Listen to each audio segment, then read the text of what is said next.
When the right people come together at the right moment, when they care almost as much about winning as they do about each other, they can become the best of the best.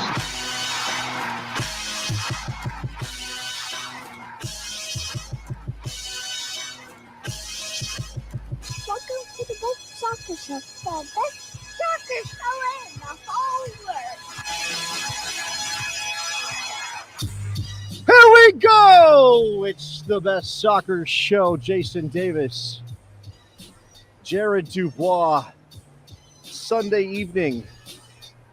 I'm so glad that we're doing this after a U.S. win and 3 points towards qualification in 2022. Jared, I'm so glad that we're here. I mean, look, it's been a little bit of time since the window shut on qualification for this particular part of the year, part of the schedule. But do you still have that positive vibe, or are you holding on to some of the negatives maybe that we saw back on Sunday night? I think a win heals all wounds kind of thing. I think there is. I'm ready to look forward to this window. I think there's things that were learned from this one. I mean, you say we're here right after the win. I mean, we aren't right after the win because somebody had something else to do on Wednesday night. So, we're doing this. We're doing this. I just think first, there's some people probably wondering why there wasn't a show the next day. I just want to make sure it was clear. I have to come here on this show, the normal Sunday night show that we do, no matter what, and I have to mea culpa and say I'm so sorry. WNBC. That I have a WNBC radio broadcasting career.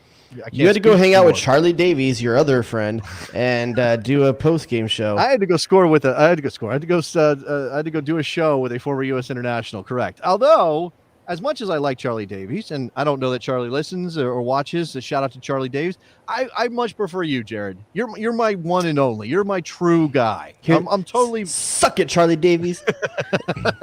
Now, okay, so we are here, and it is just a couple days after the U.S. men's national team won a game against Costa Rica to make us all feel a little bit better. Look, I was disappointed because it wasn't 7 points, but they are in a pretty good space, pretty good spot right now, in second place in qualifying. And next up, Jared, and this is what happens. As soon as you beat Costa Rica like you're supposed to, and I know we didn't do a post-game show. You guys went on Twitter Spaces. That seemed like a very nice time. I know we didn't do a post-game show, but we've had time to process that. It is now about Mexico, right? Like it's going to be here faster than you think it's going to be. It's so about Mexico. I can't tell you who else they're playing next window. I know there's 2 games. I don't know who's in the other one. I haven't even thought about it. It's Jamaica. Jamaica at Jamaica is the second game in that window, which it could be, could be one to target for some road points. But I think we have to talk about Mexico first. Now, there is a lot of pressure on Cincinnati, Ohio to show out and do the job as a home venue for USA Mexico. But we set up this show tonight knowing that people were going to be talking about the national team coming out of that 3-game set, talking about the point total right now with, the slightly disappointing return. 11 points from 2 windows. I'm not going to say it's a disaster, but it's disappointing. And we've set this up as who can the U.S. field come November 12th in Cincinnati, Ohio, that could beat Mexico. Now, we set this show up. Before you say anything, we set this show up. We put the schedule up on YouTube. That we got the show ready so people could click the little bell, be reminded that we're here. By the way, if you haven't subscribed to the Best Soccer Show on YouTube, go do that now, please. Do that. And we did that, what, a couple days ago? It's been a little while. Thursday or Friday it was probably up. Yeah, shout out to Nikki Soup and Sushi. That's hard to say. I can't say Nikki Soup and Sushi. We're going to have to talk about Soup and Sushi. Shout out to him for setting it all up. And I get here in our setup to do the broadcast, and the comment, the very first thing I see is a comment that was here way before we get on the air. It actually says it was written at 10 p.m. some night. I don't know what night. Well, it says 10 for you. It says 1:10 a.m. for me because that's a slightly different time zone. Hater. Who knows when this happened? But D Rams, answering the question of which U.S. men's national team 11 could beat Mexico, says none because you can't. None because you can't, guys. I think we did it twice this summer. Trolling. Yeah, Nikki Soup and Sushi with the tip-in. It did happen twice in 2021, right, Jared? It happened twice, yes? It did, but I'm sure they'll tell you that didn't count. Oh, it wait, was hold on. World Cup qualifying. Which one did not? Neither of them counted. The Nations League final didn't count. The Gold Cup final. Who was on the field for those games from Mexico? rope-a-dope, baby. It's rope-a-dope. They're just making us feel good.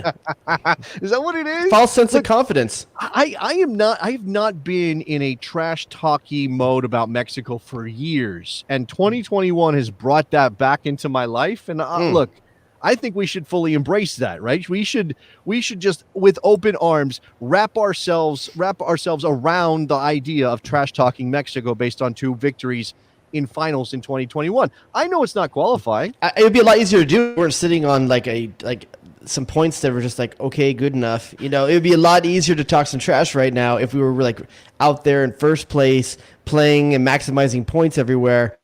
And that the fan base every other game is Berhalter out. It's not like we're in a confident place right now. Well, okay, look, I think that's probably fair to say that we have some doubts about Berhalter, and we're still in a feeling out period for qualifying.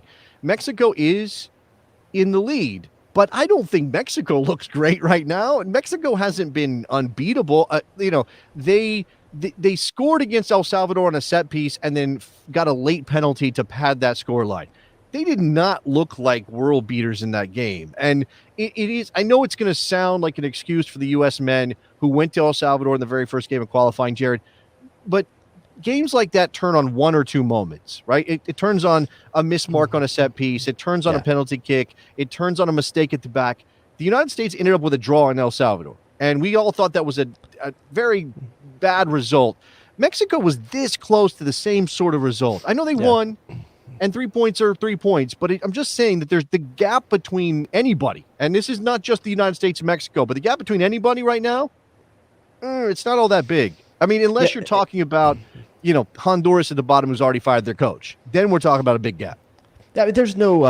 I think there's still a tier 1 in this, and I think that is now USA, Mexico, Canada, where for years it was USA, Mexico, Costa Rica. I know. We just replaced one C with another C. That's what we did. We just swapped them out. CNC? CNC. Yeah, that's what we did there. Yeah. So I think that there's still a tier 1, but the distance from tier 1's circumstances, like you said, there's only been a couple blowout games. A lot of these games are really, really tight. I don't think any team is going to come into this match, USA or Mexico, feeling like they have a severe upper hand or that they're confident in what's going on. And I think that plays to the U.S.'s advantage, if I'm being honest with you. I think Mexico plays better when they are cocky, when their chests are out. And I don't think they have that right now. Despite being first place in the octagonal, I don't think their style of play, their results over the summer against the U.S. are going to allow them to kind of play that way. It's the same thing. And we are definitely going to get to what 11 can beat Mexico. Now, we're going to have to assume some things. We're going to have to imagine that health returns for some players. But that actually gets me to what you're saying. Like, Mexico, you could argue that part of the reason Mexico hasn't been Mexico or what they want to be is, for example, they had to work Raul Jimenez, back into the lineup, right? He only came back from his head issue not that long ago, and he hasn't been in form. And now they rolled out against El Salvador, to be fair, with Rogelio Funes Mori as their center forward, not with Raul Jimenez as their center forward. But Jimenez has now come back for his club, right? Yes. Well, he's back for Mexico, but they're obviously managing him a little bit. But this is my point, right? That the United States also just came out of a window of CONCACAF World Cup qualifying where they didn't have their 2 best attacking players. Just didn't have them. They weren't available. And that's not an excuse for not getting points against teams you should handle. It's simply to say everybody's dealing with some shit right now. Like, we're all and you kind could of say figuring you it could out. make the argument that without their best defensive option as well, if you still believe John Brooks is that person.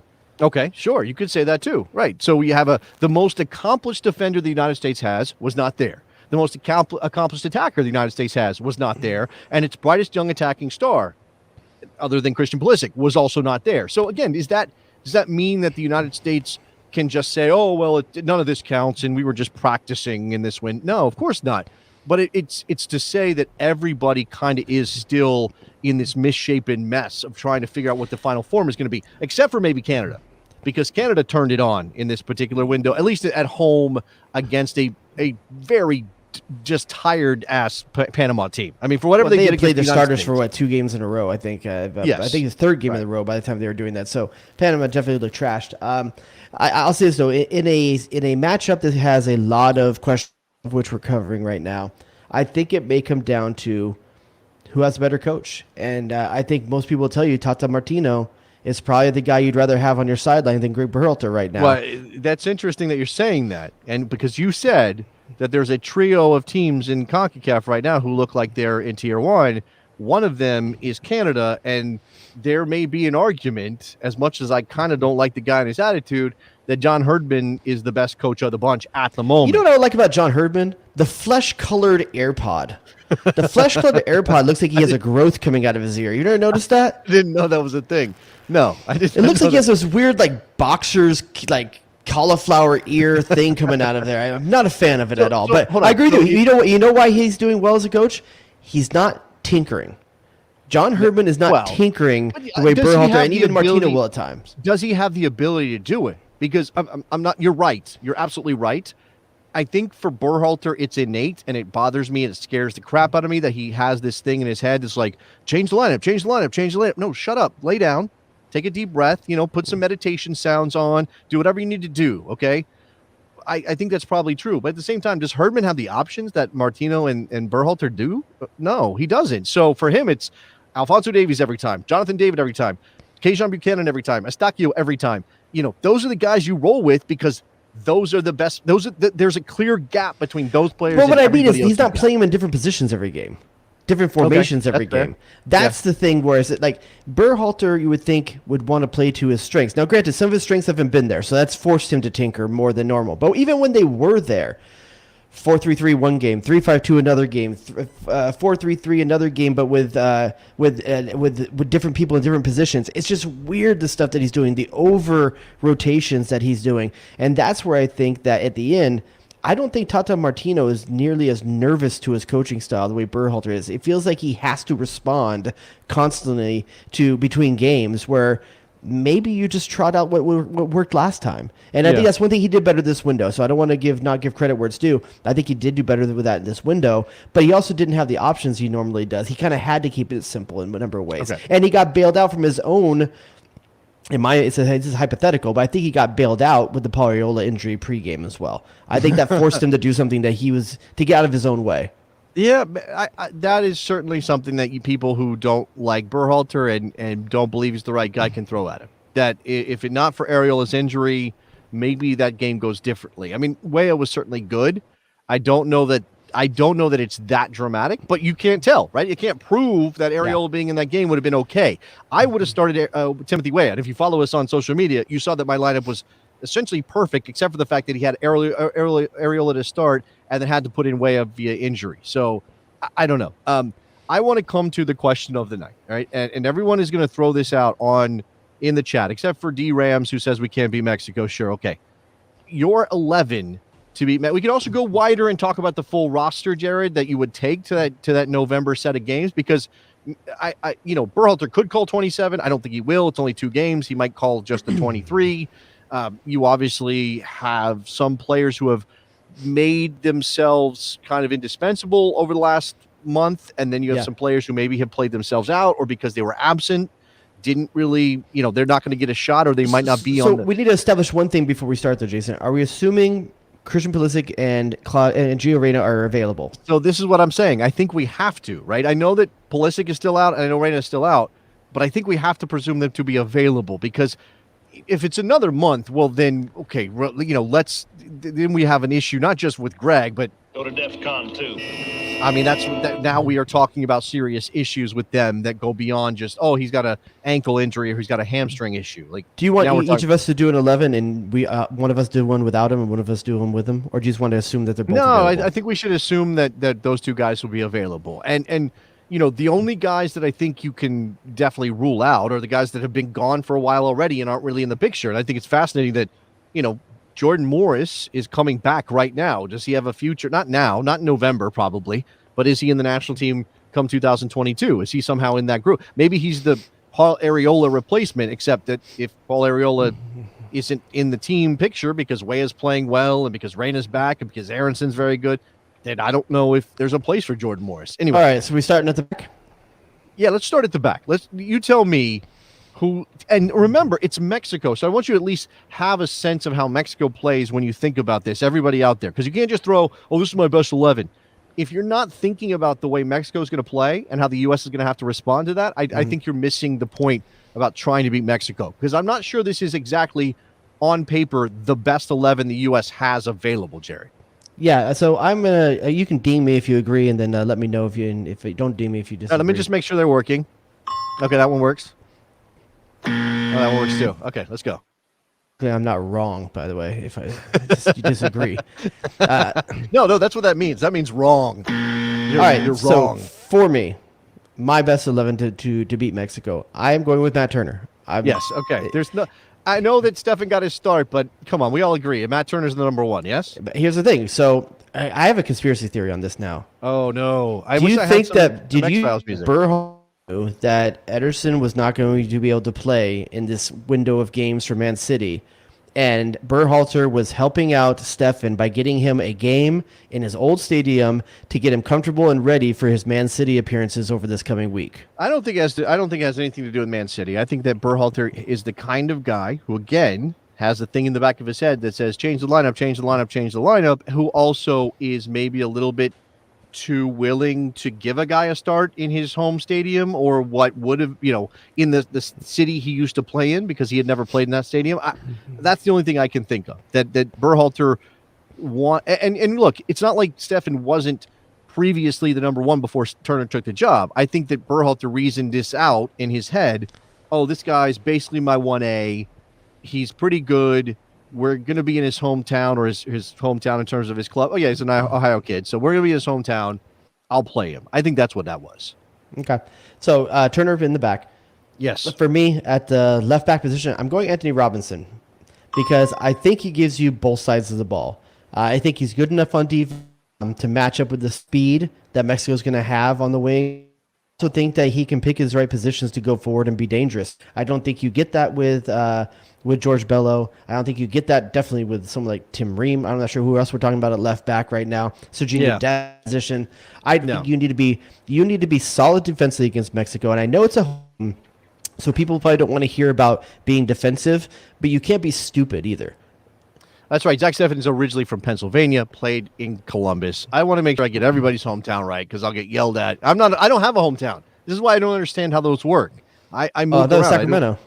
I claim I'm Sacktown till I die and everything. I'm just saying, don't really moved around. Don't really have a hometown. Sacktown till I die. That sounds like it'd be a lifestyle choice. It is Anthony Robinson. I think the left back depth chart is not very deep, right? I mean, George Bello didn't exactly cover himself in glory, and Sam Vines hasn't figured out how to play in Belgium yet. Do you bring Joe Scally for a Mexico window? Well, I do think Joe Scally deserves a spot in this window, and he could be played today for Gladbach. Didn't get to see how he performed in that window. I don't think that he's going to start against Mexico, but I think that you should have Joe Scally available and around. Absolutely. I think so. But Anthony Robinson's the right choice. Okay, center back pairings for me. I'm going to go with John Anthony Brooks, and I'm going to go with Miles Robinson. All right, I'm going to double ding that. I think it has to be Brooks. I know that we saw some athleticism out of Robinson and Richards in this last game. You're talking about a very different task when you're going up against Mexico. And, I want a Marshall back there. I want a physical guy who's going to battle, whether it's Jimenez or Funes Mori or whoever they throw out there. If it's a false nine, it gets a little bit dicey, but I'm not sure that Mexico's that dangerous with a false nine, so I'm okay with making that trade-off. But I want somebody who's good in the air, and John Anthony Brooks is the best we've got in the air. There's no doubt about that. The false nine worries me, because you've seen when John Brooks when he steps, that's where he's been in trouble in the past. That's the only thing I would worry about. I like the combination of the Nick and I talked about this on the Twitter Spaces after the game the other night. I like the combination of the physical with the dynamic. And I think that's what you have with Brooks and Robinson. You have a guy that, in Robinson's, that is a great passer with the ball, fast as hell on recoveries. And in Brooks, you have a good positional defender that's good in the air. So I think I like having both of those elements in there. And the experience matters, especially in a game against Mexico. Experience matters. And if you already have Miles Robinson, who has some limited experience now, but you have John Brooks, who has a hell of a lot of experience. You know, I don't know. I might switch this up if this game was at the Azteca and not in Cincinnati. I might say that, you know, maybe I'd rather go with the Richards instead of John Anthony Brooks or John Brooks. But I at home against Mexico in a game like this, I think you need experience back there, and I'm gonna take Brooks. So I'm with you on that. All right, let's now go to right back. Right back is a sketchy position. What are we doing? Here's here? the thing. What are we doing? I don't like saying this. I'm going to go with Serginho Dest because it's at home. At home, you have to have people on the field that are going to get you points. And what you saw over this last window is that Serginho Dest can just straight up do some things that no one else on the field can do. And I think you got to put your best players in positions to do the best things. Which button am I going to push? Which do you think? This is Squid Game where you have to pick one of the two? I haven't watched it yet. Is it good? Should I watch it? I only watched the first episode. It's highly disturbing. I haven't gone back for more yet. All right. Tell me which one I'm going to... Okay. I think you're right. I think at home, you want to be on the front foot. I think you want a guy who's going to scare the shit out of Mexico, and Serginho Dest is going to scare the shit out of Mexico. And the American fans. Yeah, absolutely. We're all going to be on the roller coaster together.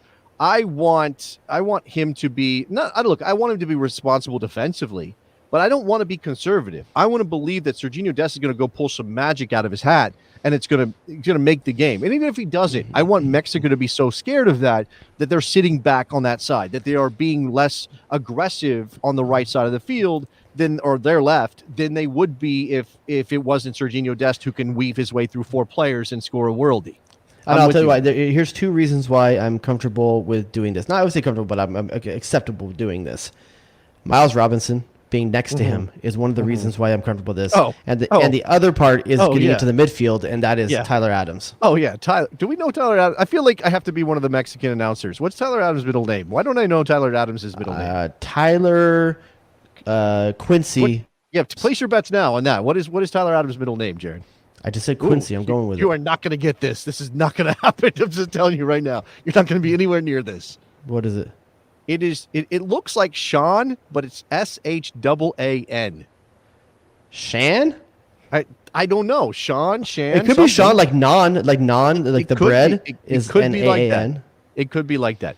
I think yes. Those are the reasons why Serginho Dest. Again, it's going to be scary, but it's always scary against Mexico. So the trade-off is you get that danger from the attacking end of the field, and again, you do have in our magical world where everybody's healthy on 100% ready to go, you have Tyler Shan Adams back there doing work, cleaning up messes, covering that space. And I believe that's a ding for both of us, right?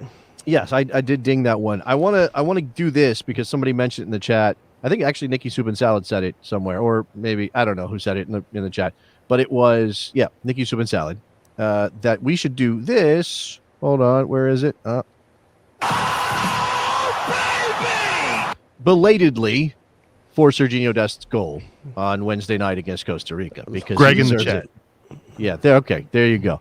All right, so we are now through the back line, and we both established. You didn't officially say it, but we both established that Tyler Adams is at the defense midfield position, and we can move forward from there. The midfield might go quick because I'll be highly impressed if we veer from each other on this at all. I'm going to go with Weston McKennie. Okay, and I'm going to go with. Okay, so I'm going to hesitate for a second. Not because I know. Can I guess what you actually are thinking? Can I guess? I'm sure you know what I think this is what everybody's thinking. They're thinking, okay, the question is going to be how do you get Brendan Aronson on the field, right? That's the question that everybody's trying to figure out. And I'm going to remind you, go back and watch that first El Salvador game and ask yourself, do you want Brendan Aronson in the midfield? Okay, no, I understand that, but that's not necessarily the only option. The other option is with Tyler Adams and with Weston McKennie is to throw Gio Reyna into midfield in the Yunus Musa spot that you have declared for him. This is the most Berhalter thing you've ever said. Try something new for the first time in a Mexico game in a World Cup qualifier. I understand it's new for the national team, but it's not like Gio Reyna has played only wide forward for Dortmund his entire career, right? He's been in the midfield at Dortmund. Maybe you can talk about the structure is different. Yeah, it certainly is. So you're going to have Reyna playing the Musa role then, which means he needs to be the one that's going to break lines and advance the ball. That's not what he's doing for Dortmund.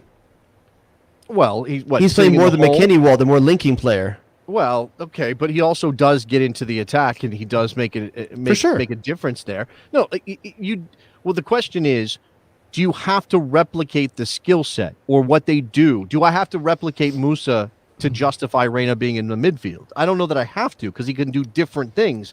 And if McKennie is willing to sit a little bit deeper, and I know, look, Weston McKennie as a attacking weapon can be nice, and he's such a Tasmanian devil of a player that you kind of can't account for where he's going to be anyway. He's the new Jermaine Jones in that way.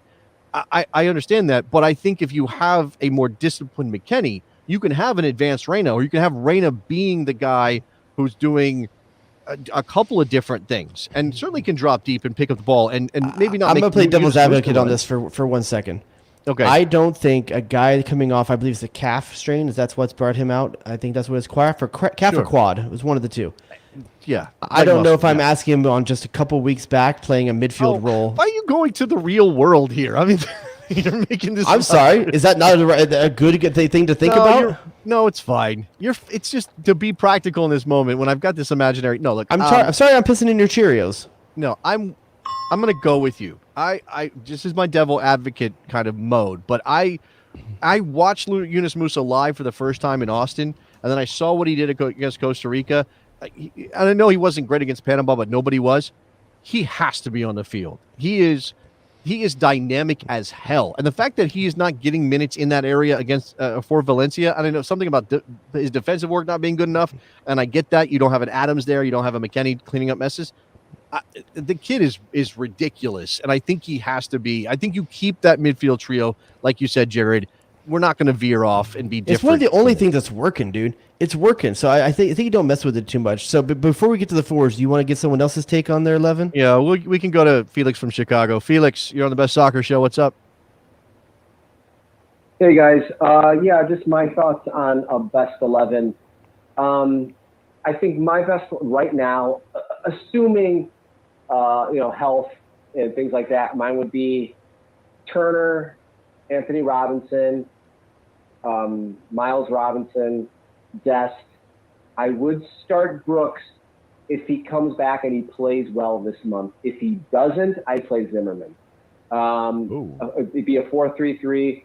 The MMA midfield, I think you can't break that up right now. I think they look too good. I know some people want to put Reyna in the midfield, and they claim that's his natural position. I don't know when he's played that. He always seems to be playing on the wings, where he's an attacking midfield for Dortmund. I want Reyna closer to goal. I think that's where he'd be most dangerous. I don't want him running around in the midfield and hunting for 50-50 balls and things like that. I don't think that's where I would want him. I want him dangerous, higher up. And then Reyna, Pulisic, Pepe. That's kind of what I would want. I know there's some talk about trying to anyway, that's my initial. I want to hear what your guys' initial thoughts are, and then I kind of some ideas about. Well, so Jared, Chris Richards / Franco Baresi. Right.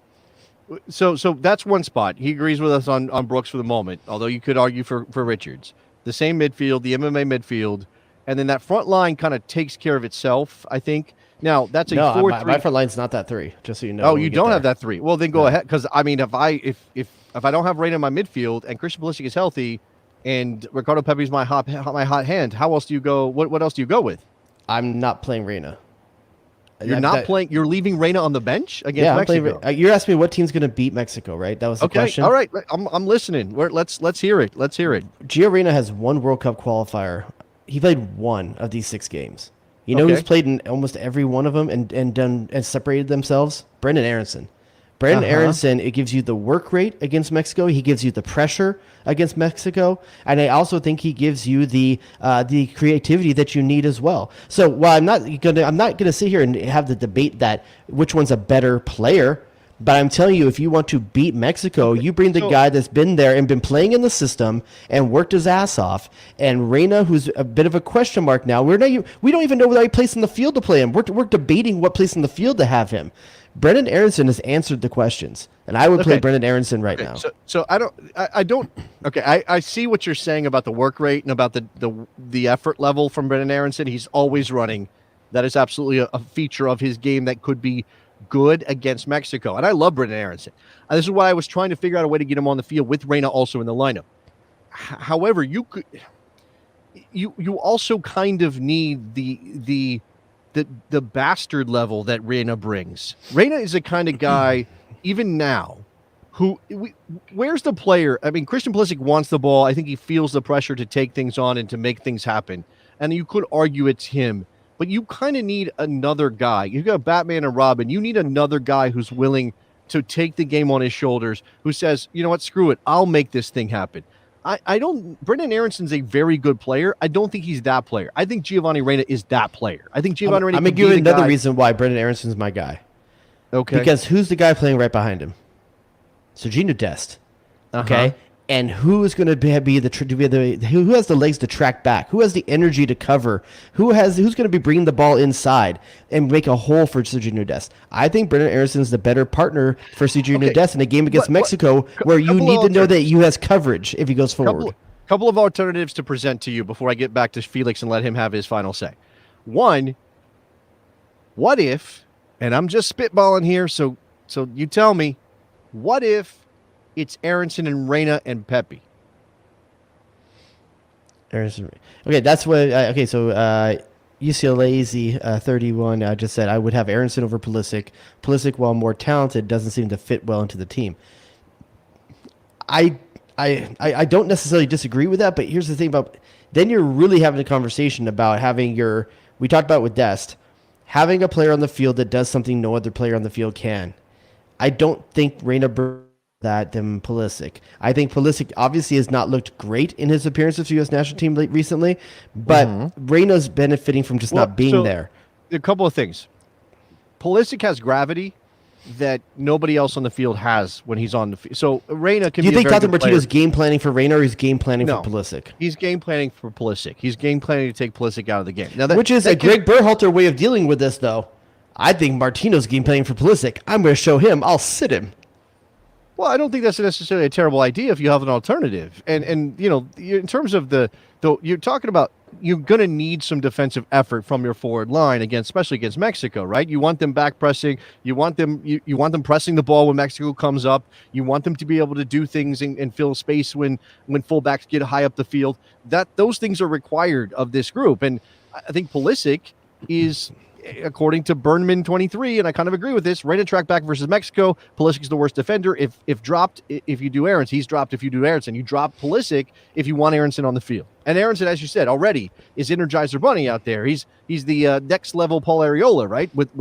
Can you imagine the fervor if the starting 11 from Mexico comes out an hour before game time and Christian Pulisic, healthy, is on the... Can you imagine that conversation?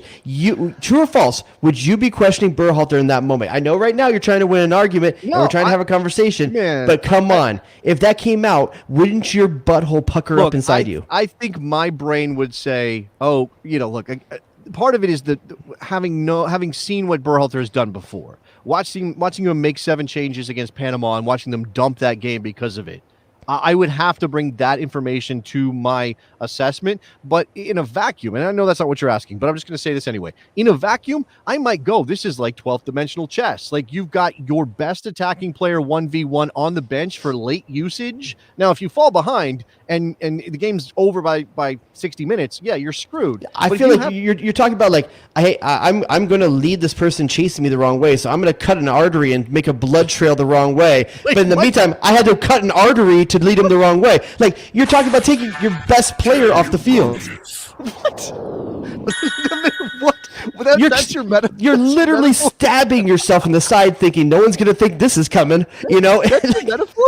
That's insane. What is wrong with you? Have you been watching too much true crime stuff? What is wrong with you? like, why would you injure yourself by look. taking Pulisic off the field? Like, that's the most like dramatic thing you could do out of the lineup. I think the question. So what's fascinating about this? The question is whether or not Pulisic is more undroppable than Reyna, because you're dropping Reyna, and I'm not saying drop Pulisic. I'm just wondering if that's an option, if that's something that could be considered against Mexico. The other part of this, he plays on the left. The other two play on the right most of the time. Aronson has gone both ways. Aronson can play on the left. It's not a problem. He's done that. In fact, he did it against Jamaica. They flipping sides with Tim Weah all the time. I don't think that sides matter in this. You're not talking about guys who are whipping in crosses with their left foot on the left side. He doesn't matter. He cuts Size in on always his right. matters. But I also think Brendan Aronson is two-footed enough that it doesn't matter. Size does. Did you say sides or size? That's not what you said? You said size or sides. I thought you said size, and I thought size matters. That's what people have told me. The other thing, I know I'm making Felix wait, but the other thing is, what if it's a 4-2-3-1? What if you play Adams with McKennie back there, play Reyna ahead as a 10 in the hole, and then you can also let's change that again. Play Pulisic and Aronson, and then play Pepe up high. What if we just played 10 forwards? Like, I don't understand why our answers to things are just to do more new crap we haven't done before. Stop doing new crap. You're playing Mexico, for God's sakes. Hold on. How is that? I understand it's new in terms of the formation is new. But really, what are you talking about? You're asking, okay, first of all, if you can keep Weston McKennie, if you limit him and say, hey, this is your area of the field, I don't know if he listens to you. I don't know if he can be that disciplined. We used to have this issue with Jermaine Jones and Michael Bradley. But what is so difficult about playing with two holding midfielders to share that responsibility? And then basically you're just playing with four forward players. What's the problem? In theory, there's nothing wrong with it. But the U.S., in the games that they've struggled, think back to the Panama game just a week ago. The part of the field where they were beaten was the space between the midfield and the forwards. And so if you drop now a second holding midfielder in, you're making the potential for that distance to be greater. Because now instead of having... but you're also talking about how you play it without the ball and how you play it with the ball. I mean, let's not act like they're going to sit in these lines the entire game and there's not the Panama fluidity. game, they were not winning second balls in the midfield because they weren't in that space. Okay. All right. Let's go back to Felix. Felix, you've heard all of that. What are your final thoughts here? The Pulisic stuff, I think if he's ready and he's fit and he's playing games going into the Mexico game, I think it'd be hard to keep him off out of the starting lineup. I would love to see him on a team with a fully functional and effective midfield and a striker who can actually, score goals, as opposed to, I'm sorry to jump on him, Zardes and Sargent, who I think Sargent missed a couple sitters over the weekend already, too. He missed one. So I would love to see him one too many, dude. Okay, he read the green wrong, okay? He played it. No, I don't think he has the foot for it. I don't think he has the foot to finish from 18 yards away. I'm not saying Josh Sargent to start for the U.S. men's national team, but let's be fair to the man. His cleats are made of memory foam. He had 3 key passes in that game. He was otherwise very good in that game. He just missed that one chance. I know that's how we judge. That's what he gets paid to do, though, is to make the one chance. I know. All right, go ahead, Felix. I'm sorry. Yeah.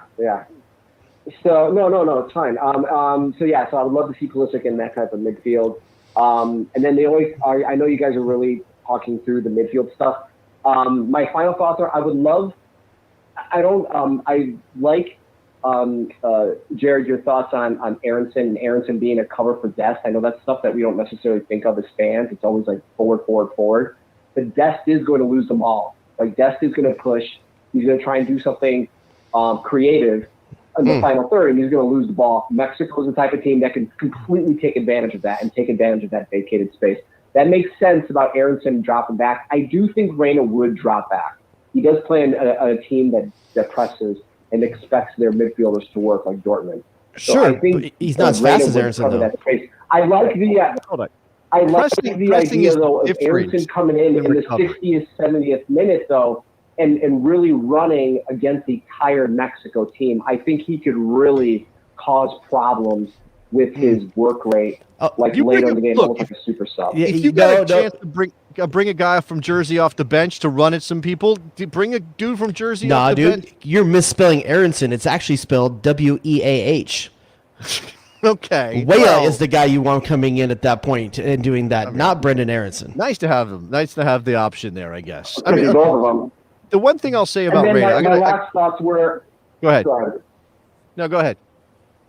No, I was just going to say my last thoughts were on Chris Richards is I know there's going to, and I'm sure you're going to get it or you're going to see it in the comments, and everyone wanting to throw Chris Richards yet. I really don't think he's ready yet for Mexico. He's just not ready for that yet. And that game against who did we just beat? Whoever we just I'm already forgetting. Whoever we just beat on Wednesday or Thursday. Costa Rica. So they he made some big errors that they did not take advantage of. And whether it was the penalty that wasn't called, which probably could have been a yellow or a red, and then there was another yellow that wasn't called in the midfield. And he lost, and if you look at the stats, he lost almost every aerial duel that he was in. And then you're going to expect him to mark Raul Jimenez. I don't think Chris Richards could probably turn into a very amazing center back. He's not there yet, and we're not desperate enough to play him. Okay. Brooks, Zimmerman for now. Let Richards grow into the role. We have plenty of high ceiling guys out in the field already with the young team that we're playing. There's no reason for us to take a chance on Chris Richards right now when we have effective cover. I think that's everything I wanted to say. I don't think that the issue of Brooks over anybody is controversial. I don't think that's controversial. So yeah, I don't think so either. But there's a few out there that just love to play the kids. They love to play and I get it. I do. I completely understand that. Now we got a couple of things here that are worth adding to this conversation. Can I respond to one thing Felix said real quick, just to put a button on it? Absolutely, go for it. So one thing he said, and I think it was a good point. We haven't seen Christian Pulisic play with Ricardo Pepi yet. Like he hasn't had that ability to do that yet. So think about what Christian Pulisic does. Christian Pulisic draws 2 to 3 players. Mm-hmm. Now, what the U.S. has failed to do when Christian Pulisic pulls 2 to 3 players is get the ball off his foot, move the ball, because that means the striker is, at a minimum, single coverage. And so what could Ricardo Pepi do when a center back gets pulled out to the wings to help cover a guy like Christian Pulisic? I don't think anyone else draws players like that in the starting 11 for the U.S. other than Dest, but he's starting from too far back in the field. Okay, so that's interesting, and that's what I said about gravity. So that's what Pulisic has. He has gravity, right? He's always going to draw a crowd. He's always going to bring defenders to him. They're always going to shut him down. He's going to win fouls in dangerous areas, and if you have somebody... I mean, look, the thing that this team hasn't really taken advantage of is the fact that they have Weston McKennie, they have Miles Robinson, they have Zimmerman when he's on the field. These guys are all dangerous in the air. You'd like to see them take advantage of that. I'm just saying that's part of the game. Dan said here about Aronson. Aronson isn't fast, really. He makes intelligent runs. So I don't think Aronson is like a blazing fast player. I don't think that's the issue. The issue is he doesn't stop running, right? So when you have a player who doesn't take that moment to pause or think or wait, then he looks like he plays faster than he actually is, which is advantageous. That's a thing that you need. I wanted to say something about Felix talking about Reyna pressing at Dortmund. There's a difference between pressing and recovering and filling space in behind. Those are different jobs, and they are different defensive responsibilities. I think you and I would both agree that Aronson would be better than Reyna. Yes, I would say that is probably fair. Now, the other thing this is the absolute joker in the deck, right? This is not, and I think we brought it up briefly last week or last time we talked, Serginho Dest as a right winger. Now, okay, so Tamale Killer... Man, if I had some tamales, I would absolutely kill him. Tamale Killer says Dest looked great today for Barcelona as a right wing. Now, if you do that, okay, you might not ask as much of him defensively. Okay, clearly, sure, yes, fine. You play a stay-at-home fullback behind him? I don't know. What do you do there? Also, you're pushing Reyna and Aronson both out of the lineup at that point, right? Okay, your boy right here talked about this like a month ago. I don't know if you remember. On this show, it's not an insane idea. I just when we talked about it, it was because Christian Pulisic was out, Gio Reyna's out. I keep doing that. Gio Reyna was out. Conrad de la Fuente was a young guy. Weah was injured for a while. We weren't sure if he was going to make it, and we were talking about what other options were there. And I brought up What about Dest at right wing? And then you don't have to worry about his defensive, lacking defensive options, and he's always in the forward third then. Well, but you do a little bit because the system requires those guys to do defensive work. But Not I the same understand what level. you're saying. No, of course not. No, you are making him less of a liability by playing him up there as opposed to as a right back. I agree with that. Yes. Listen, we're not talking. This is not the move to make for the Mexico game, but no. But Jamaica. Okay, yeah. I mean, well, so you Or how about just this? said, Or like, here's the thing: he's had a propensity whoa. not to play Dest away. He takes Dest, but he doesn't start him away games. But that means he's on the bench. Okay. Dest in a game where you're tied late in the game that's away. different. That's different. Up the field. I don't think that's crazy. Maybe in a different situation, but you were the one not that long ago who was saying, "Don't play a 4-2-3-1 because that changes it." And why are we changing things? Different, doing something different. Isn't playing Serginho Dest anywhere but at fullback a completely different idea that hasn't been tried at all before? It's not a different formation. It's a different, it's a different personnel decision. But like I said, situationally, what I just said was away late in the game. That makes sense to me. Okay, if you want to pull him off the bench and throw him in, as opposed to say DeAndre Yedlin is a game changer on that side, I have no problem with that. Yeah, he is your Il Signo. Shout out to our Philly people. By the way, we're in trouble at right back, dude. We're in trouble at right back, dude. Are we? Yedlin Why? and Shaq Moore both look horrible. You thought Dest looks Yedlin good was forward, horrible? but yeah, dude. Like I thought he looked lost, man, in the away game to Panama. Tackles just missing. Everybody completely. looked lost against Panama. I don't think that you can. I don't know, anybody. man. Like Joe Scally, I really hope that he's the real deal because we need an actual good defensive option. I think Shaq Moore is good, but he's just not getting the games. He's not getting the games. It'd be nice if Reggie Cannon could play for a that's the team real that's one. not broke dick and not paying for their transfers. That'd be nice. That would be a thing. But yeah, Joe Scally should get a shout as maybe the more sensible defender of the bunch. I've been keeping Jason from Virginia on hold for a while, so let's get him in here. We finished out the forward Wait, Jason line. from Virginia? Yeah, that's not me. I'm not calling the show myself from somewhere else. Jason, you're on the air. What's up? Cool trick. It's Jason Virginia Beach, to be exact. But Okay, I did not I'm get to north, watch any he's games south. over the That's how that weekend. works. So Go ahead, Jason. Sorry. I did not get a chance to watch any games over the weekend. So did you get to see any Americans play for European club teams, and how did they perform? Very little. I mean, honestly, the Americans in general didn't play that much. Like we said, we talked about Josh Sargent. Wide open goal. And the guy had a 18-yard finish that went 12. So that didn't happen. He put some English on it, Jared. He just accidentally put some Don't English put backspin on your shots, boys. So that was unfortunate. Like I said, Joe Scally and Serginho Dest, like we just said, played forward for Barcelona. All accounts are that he played well.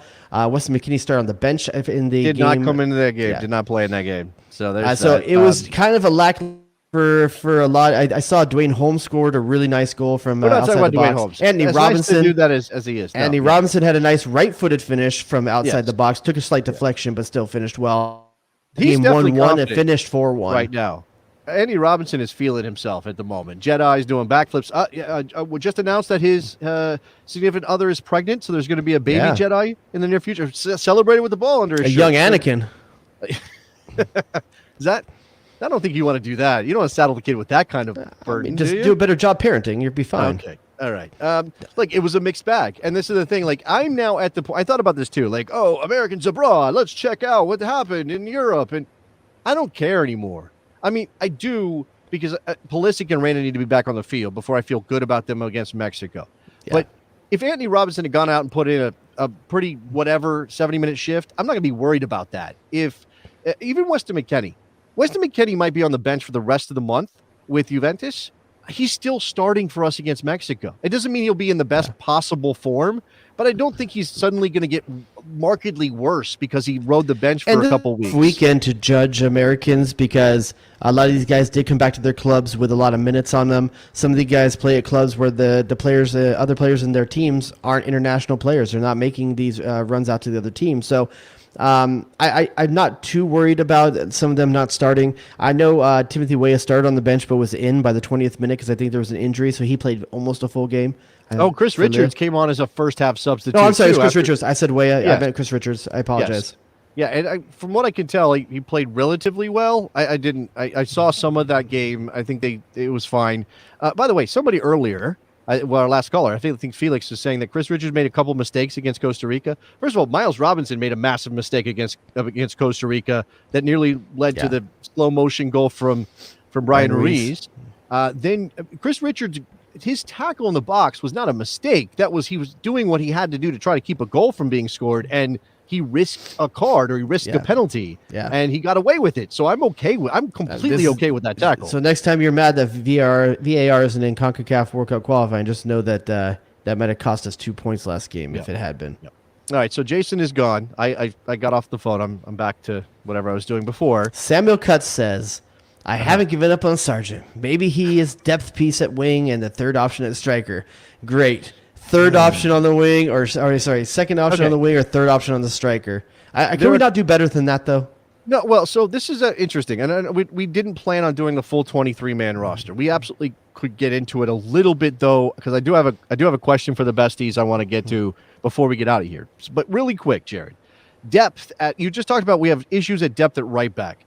Yeah, Reggie Cannon's not playing. Joe Scally is brand new. He could be an answer, but we just don't know enough yet in terms of a national team picture. Brian Reynolds is in the Jose Mourinho's purgatory. He'll never get out of there, as far as I can tell, at least until he goes on loan somewhere. You have, who am I missing? Shaq Moore, who's not even really playing that much in Spain, looked bad against Panama. So yeah, right back's an issue. Julian Araujo chose the wrong country. Yeah, well, he could suddenly there's that opening for Julian Araujo, and he already made his choice. But you're gonna have to take another right back. You're gonna have to take another left back, and I'm not quite sure. George Bello, I guess, is the answer. I guess. Here's the thing. I said it the other day when Nick and I were talking. We're forgetting that Gregg Berhalter probably had every intention of having Tim Ream on this last roster. Yeah, and that is left back coverage for him, and I don't think any of us feel the same way. No, that's true. But if we're talking about what Greg's going to do versus what we would do, that's And by the way, Scally can play left back too, so there's that. That's worth mentioning. Center backs, though, I mean, if Brooks and Robinson are your two starting center backs, well, you're bringing two more, right, for the two games. So who are you bringing? Zimmerman. I think you bring Zimmerman. I think you bring Zimmerman. The guy went from not playing a minute in the previous window to captaining of two of our games. And I would go with Richards with the other one, which is rough for Mark McKenzie. But I just think that the other two have shown some stuff in the last couple of games, and I think it's going to be a rotation. I think there's be a few different people through there. The question is, though, does Tim Ream take one of those two spots between Richards and Zimmerman in Berhalter's mind? Okay, so that's we've got 8 defenders. Is that pretty much the list, right? And then obviously we know that goalkeeper is going to end up being Turner, Stefan, and somebody else. Plus one. Could be Horvath, could be Sean Johnson again. Nick Raimondo, bring him out of retirement. In terms of the midfield, there's really no other option except for Kellen Acosta to be Adams' backup. I mean, we saw against Panama, maybe he's not the best option. Okay, I know this is never going to happen. I know it's never going to happen. Dax McCarty's still playing so good, dude. Well, no, that's not going to happen. Well, so the wrinkle, though, is that Gianluca Busio is there. Luca Della Torre is there. I think Busio is one of the people that's shown really bright in the last window. I think Busio is going to be a lock for the next cycle.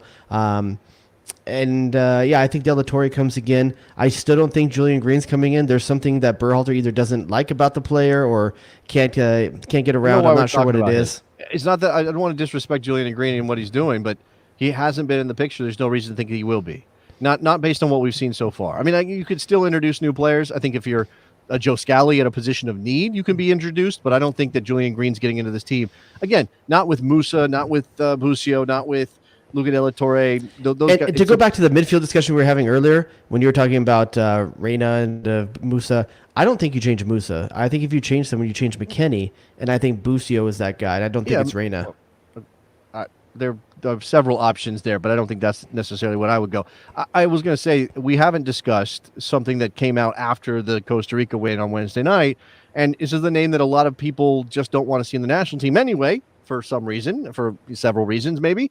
Sebastian Lletget reportedly did not celebrate with his teammates after that win against Costa Rica. maybe salty he didn't dress after having been in the team and even starting for a number of games before that, Jared? First of all, I make too much of a judgment off an off-camera thing no one else has seen but one person that reported it. Have you seen any footage of this? Okay. I haven't seen any footage of it. I don't know why there's so much stock being put in this because one person had a judgment about what they saw with their eyes. Let's be fair to Sebastian Lletget and move on from that. But the question is, Sebastian Lletget in your 23-man roster right now?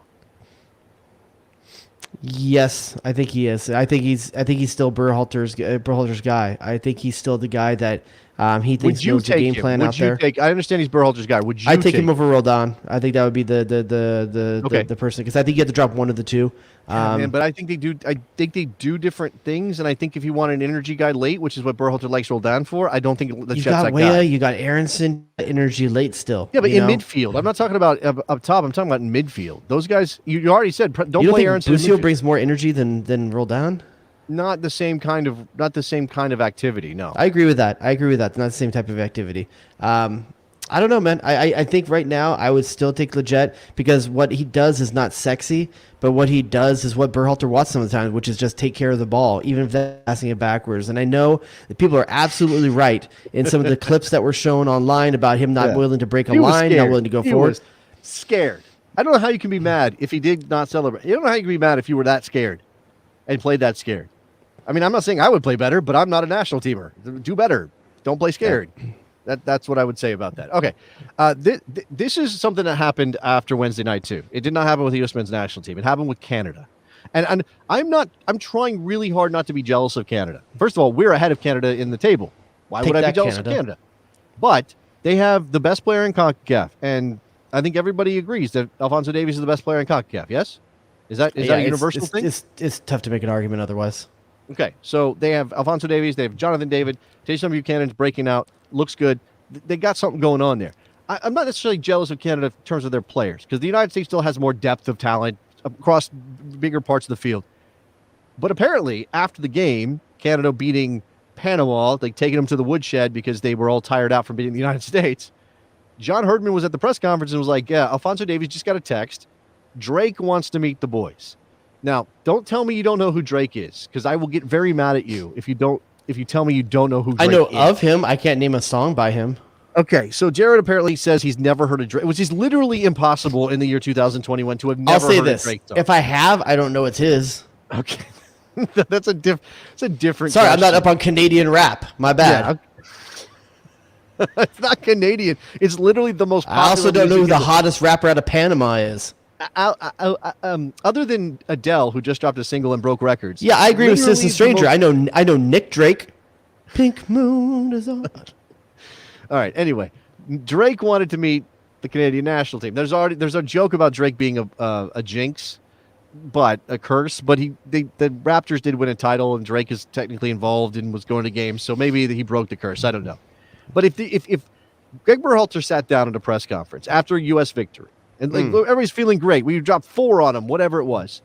And he said, oh, yeah, so-and-so texted Christian or texted McKenny or texted Gio. He wants to meet the boys. Who is the so-and-so you want to be texting about meeting the U.S. men's national team? So someone's got Drake flavor is what you're saying. Someone's got Drake clout. No. I'm not saying it has to be Drake flavor. I'm not even saying it has to be a musician. I'm saying just somebody you would be like, oh, that's so cool. He wants to meet the national team. Okay. Or she, for that matter. Who's got that power? Because I know you don't know Drake, but Drake is literally one of the 2 or 3 most famous people in the world right now. I don't. Second. Oh my! I think Drake is one of the 2 or 3 most popular people in the world. Famous. I can name 3 footballers that are more popular than Drake. Oh my God! Okay, I'm exaggerating for effect. Yes, you are. He's in the top 20. All right, he ranks in the top 20. Okay. His FIFA Coca-Cola ranking is pretty damn high right now. It's not as high as Belgium's, but it's pretty high. You tell me. I would go. Let's see. I think Obama would be pretty cool. Okay, it's a little boring, but okay. You said you didn't want a Drake. You said who's somebody. It doesn't have to be a Drake, but it can be a Drake. Now I understand you're not tuned in with what the kids are listening to, although you spend all your time on TikTok. So I don't know how you haven't come across at least one song. One of the D'Amelio sisters. Would that be good enough for you? Is that current enough for you? The first thing that came to mind. Okay, honestly, for me, it would be David Dobrik. Oh my God! I love me some David Dobrik. What do you want me to say? I don't even. All I know is that dude got like in trouble for being a jerk on his videos. Who hasn't been? Who hasn't? Everyone's getting canceled. Me, I've never been a jerk on a video to you. Oh yeah, Big J. Else Wait, what? No, I think for me the answer is probably, and there's a little bit extra here because it's, I don't know, because she's not known necessarily to be around sports all the time the way Drake is, but I think Beyonce is as close as we're gonna get. Like Beyonce, because there's cultural cachet there that we just don't have with the national team right now. I'd be a lot more excited for Jay-Z than Beyonce. Okay, Jay-Z's fine, but I think Beyonce's the bigger star right at the moment. Jay-Z. I would love to see Lizzo partying in the locker room with the boys after a big win. That would be amazing. She's not as famous as some of these other people, but that would be amazing. Absolutely, I would be down for Lizzo being there. 100%. Lizzo picked up the phone. She called. She texted up so-and-so. She wants to meet the team. But I want to flip your question a little bit on its head, because I think the more interesting conversation is who's the player you think that would get the text?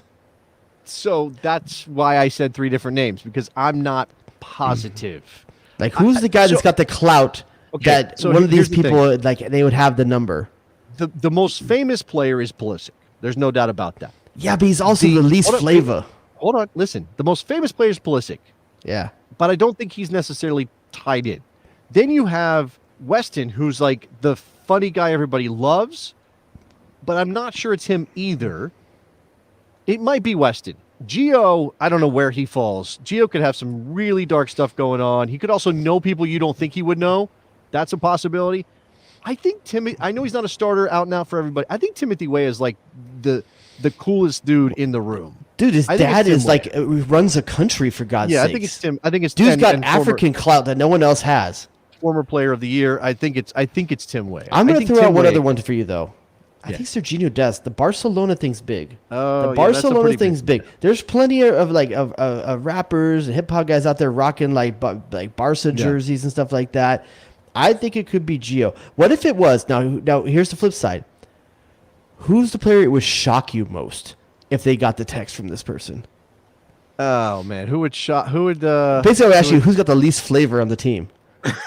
Who's the most vanilla mother? Why are you making me put this on the record? Don't you know that Jared, did you know I have a radio show? Did you know that? I mean, Soups has it right. WNBC. I have to talk to some of these people. This is my answer. I'm not gonna say it out loud. This is my answer. I'll say my answer. My answer is Matt Turner. No, actually, I was gonna say my answer is Tim Ream. Tim Ream's got like, I bet you he's got like people he knows in London that are way cooler than you would think. Not on the rap. I'm gonna throw out a dark horse candidate for the person that might actually get the text that has the clout. Just based on the shoes, Gregg Berhalter. No. He might have this kick hookup that we don't even understand. It's the same kick hookup as like Jay-Z. I'm going to say this, okay? This is going to be I'm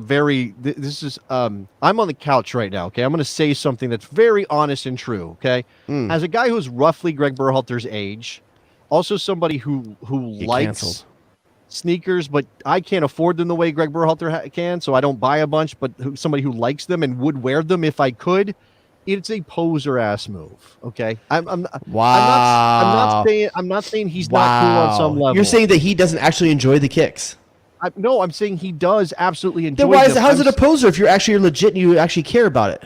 I'm saying that he's not accepted in that world with that look the way he wants to be is what I'm saying to you. I'm saying he does. He's looking. You're assuming he wears them because he wants to be accepted, not just of what he likes and what looks good. I think that the motivations are: I like the shoes; they look good, but also I want people to think I'm cool. So it's a stolen valor thing for you. A little bit. I think there's a little bit of that going on. He's the guy wearing the 9/11 jacket that was never on ground zero, huh? It's the dad pulling up in the Trans Am in the 80s. It's snap! It's a little midlife crisis. It just is, right? It's just a little. I don't know, man. You don't have anything like that for yourself still? No, I do. You're posting post-workout thirst trap pictures on Instagram. Occasionally, I do that, and I'm very aware of what that looks like when I do it. That's the thing. I'm so aware. Sometimes I'm like, he looks kind of hot when he's sweating. I start to question things a little bit. I do it knowing exactly what it is. I think Berhalter might be the same, but that's why he's not getting a phone call. because nobody's picking up the text and being like, "Oh, what up, G? What up, Triple G? We're gonna come by." That's not happening. It's not happening. Okay, I mean, I'm gonna let you deal with that from a publicist standpoint. Oh man, I don't. Hopefully that won't. Hopefully it won't matter too much. All right, we don't have time to talk MLS Cup playoffs. Your team won a game. Congratulations. Sasha Kleshtin cried afterwards. Like, dude, wow, that was a great interview. Did you watch that interview? I did. I watched that interview. Dude, okay, and here's the thing. I grew up as a guy that hated Sasha Kleshtin because he played for Chivas. Played for Chivas. I couldn't like him, right? Dude was doing Karate Kid celebratory kicks on my home turf, I couldn't like him. I can't help but like this guy now. And I'm telling you right now, this is one of those guys that in like 10 years from now, we're going to be talking about this is going to be a big coach in this league. I'm pretty sure that this guy he might be that guy. Yeah. Is going to be one of those guys. You didn't even know he had a brother that worked for the team. You don't get to talk about Sasha Kleshtin. Of course, I didn't know some dude named Gordon. Yeah, his name is Gordon. What's wrong with that? Their parents made that rough for them. Gordon and Sasha? Yeah, but their name is Kleshtin, KLJ. Like, what are you going to do? You're not I'm just telling you, man, Sasha Kleshtin, if you guys haven't watched that post-game interview, go find that. It's online. I think LA Galaxy put it on their Twitter. It's a fantastic interview with a dude that just has all the right things that you want in American soccer players. Yeah. And he knows where he's at. He's realistic about where he's at in his career, and he knows it's winding down, and it's just great to hear where his thoughts about for the next generation. Yeah. Otherwise, I don't have a lot to say. Philly with the point of I don't know what else. What else happened that's of interest? Well, the big thing about the Galaxy getting the win is that also Real Salt Lake won, Minnesota won, LAFC won. All the teams at the bottom that fighting for the last place in the West, all got the 3 points they need. They all matched each other. Sounders going down in one of those results as well. Yeah, they lost to Houston. They've got points to give. Yeah. I would say this. What's interesting in the Toronto East, eliminated. The Red Bulls. That was not a surprise. The Red Bulls are in it, and I didn't think they would be. And Columbus ain't dead yet. And I don't think they're going to get there, but they ain't dead yet. So there's at least. Now, I'm not sure if we're going to talk our predictions, preseason predictions on the post game, but that's part of why we're doing on the post game is that we had a bet at the beginning of the season show, between Nikki and myself about which team was going to finish with more points at the end of the season. It's now mathematically impossible. Is it? Since he finished, yes, the Slack did the math. I think it might have been Mike, so Mike's math is good. Right. He's got 22 points in 5 games. Yeah, you can't do that. So Nick is going to.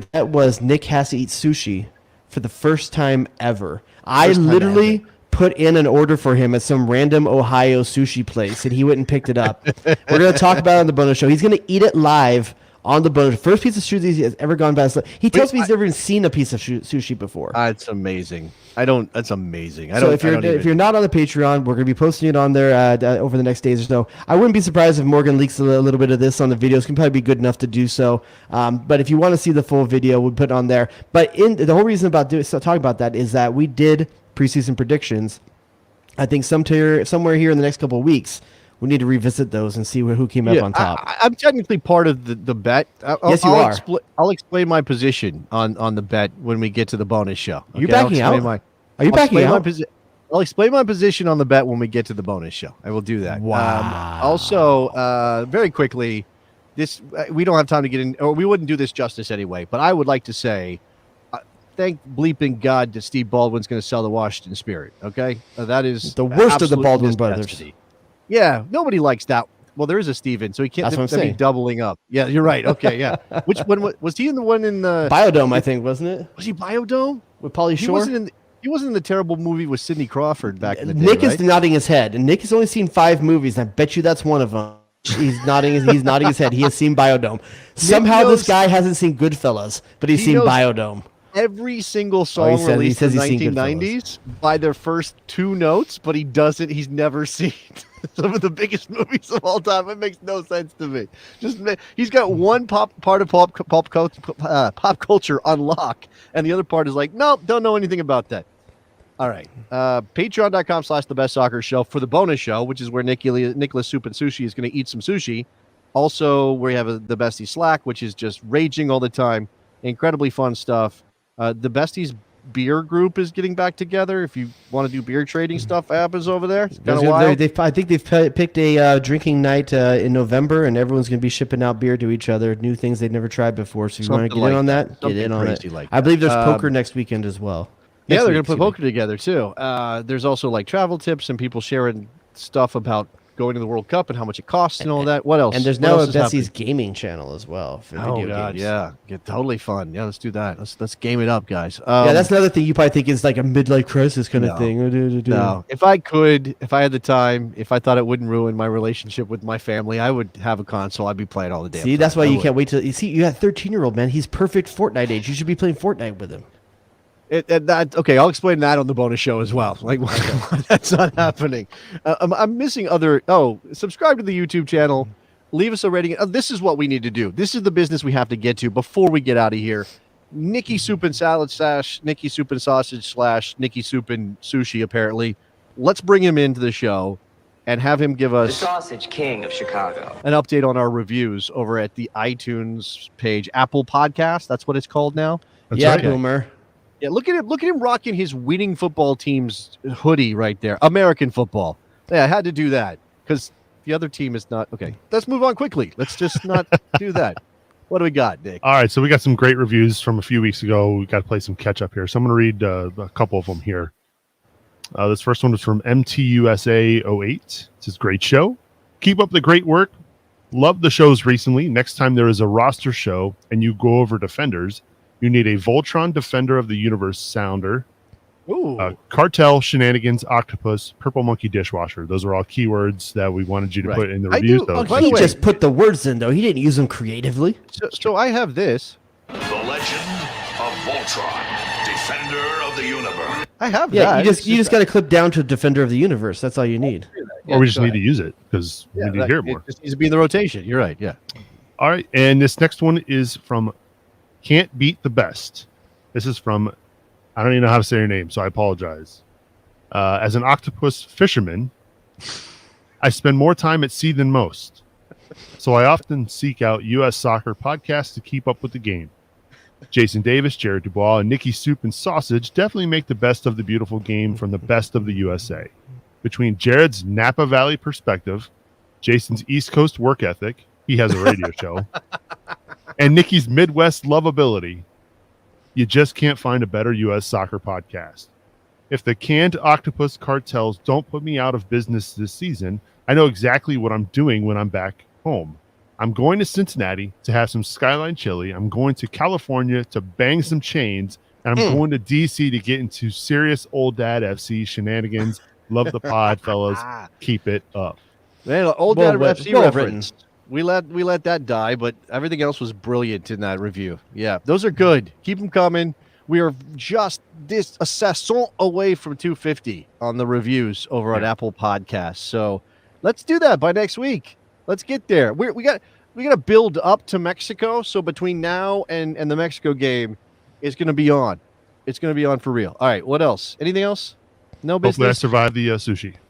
Well, let's go find out. Nick is going to eat some sushi on the bonus show. If you want to get access to the bonus show, sign up for the Patreon. And we'll see you guys next week. Bye. Danger Zone! Damn, dog. That's an approach. I don't like this game. Your men are brutish and their play is ugly. You shut your mouth when you're talking to me.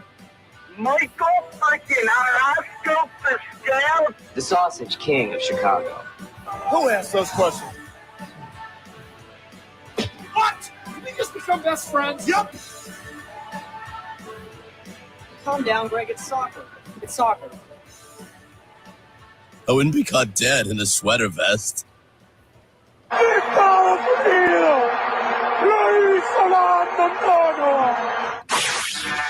Jay